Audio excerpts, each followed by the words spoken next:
Bonjour, aujourd'hui mon histoire s'intitule « L'homme qui aime les toasts brûlés ».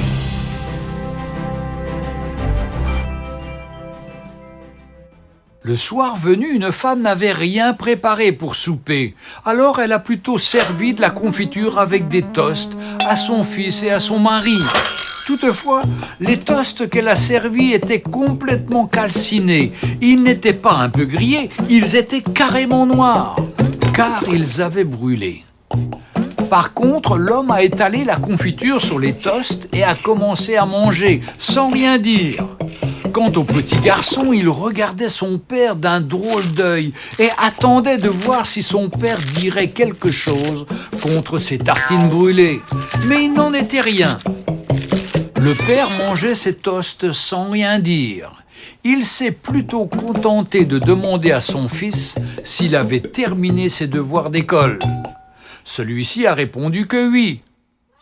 Lorsque la femme a remarqué que les toasts étaient calcinés, elle s'est excusée auprès de son mari et de son fils. Mais son mari a répondu rapidement « Ce n'est rien, ma chérie.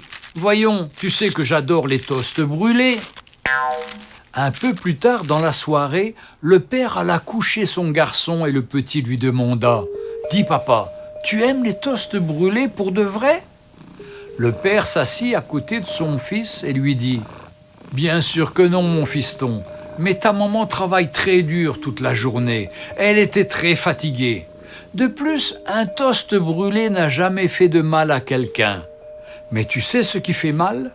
Les méchants mots. » Il a ensuite continué « La vie est pleine de choses imparfaites et de personnes imparfaites. Comme tu le sais, je ne suis pas le meilleur à retenir les dates d'anniversaire, mais j'ai appris au cours des années qu'il faut accepter les différences de chacun. Et l'important, c'est de se concentrer sur les belles choses de la vie.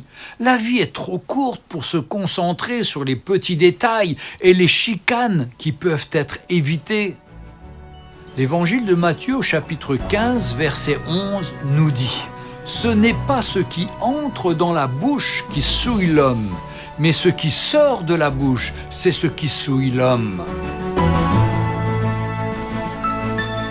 Retrouvez Un jour une histoire sur www.365histoire.com.